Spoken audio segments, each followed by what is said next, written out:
and that scares people, even big companies, mismanaging funds and, you know, people losing money for that reason. But I think those kind of dark sides of the industry, illuminate and are proof that there's so much room for innovation if you actually want to do something positive and like you have a good vision. Um, I think you'll be able to find people that can make up for your weaknesses, whatever those weaknesses are, or whatever you just don't like doing. So you're not a good marketer. There's hundreds of people who are dying for a good product with a good vision to come along and to help for free and not even like get paid. It's very abundant, the amount of talent in any direction you want to go that's out there, and the amount of opportunities to create visions and inspire people. So if somebody wants to build in Web3, I definitely don't know all the answers, but what I did was with a few of my friends, we just tried to create the coolest vision we could. In 5 or 10 years, being able to create just beautiful environments, I think is going to be massive for anyone who wants to game.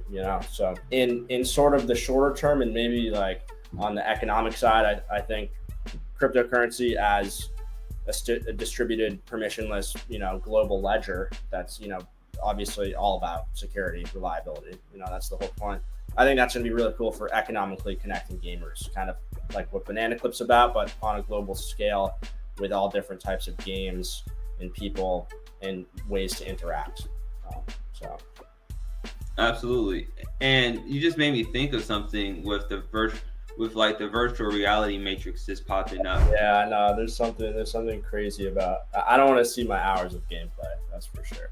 If I could know that fact, I would not want to know it. Yeah, if you really took like the hours, I think the average gamer invested in gaming, and like you could have like a PhD in something, or build a super crazy.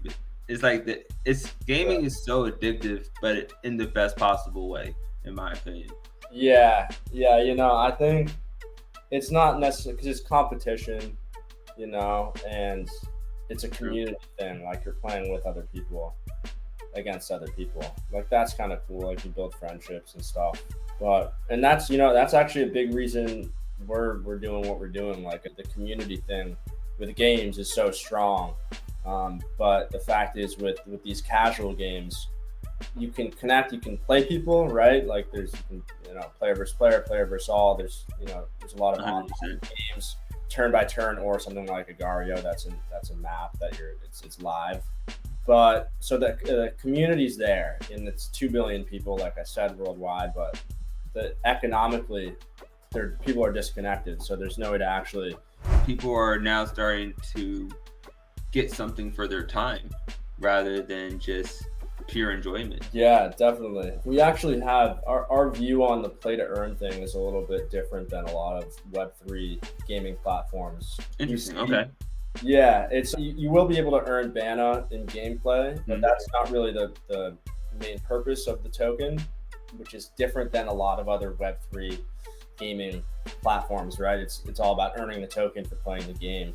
But we see the Web3 integration into games, into iconic games in this case, as an economic layer, not designed just to reward people, but to allow people to interact amongst each other, not just get rewards from the game creator. So the Bana economy is meant for that player to player value flow via transacting resources, which we can get to, and paid competitions with each other. So the idea of Bitcoin, decentralized digital currency, and it started way back before Bitcoin, like with there's a bunch of prototypes, Bitcoin like prototypes for decentralized digital cash.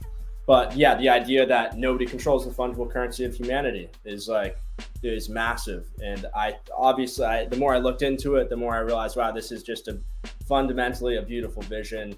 This is obviously how it should be for an intelligent species that has so much potential, and that's being held back in a large part by money, whether it's wars, poverty, food quality, crimes, whatever it may be, all these problems kind of in the end come back to an inefficient money system, because at the end of the day, most people are kind of good, I see it as, and there's some people that take advantage of that with money. But yeah, so I realized all that stuff, got into the story of money, of the design of cryptocurrency, and realized, okay, it's more than just, currency. It can be any sort of asset, can be digitally represented in a decentralized way. So that design kind of took me in, and then I got into it. I started, I've been doing interface and product design for like 10-ish years now, kind of on my own for other people.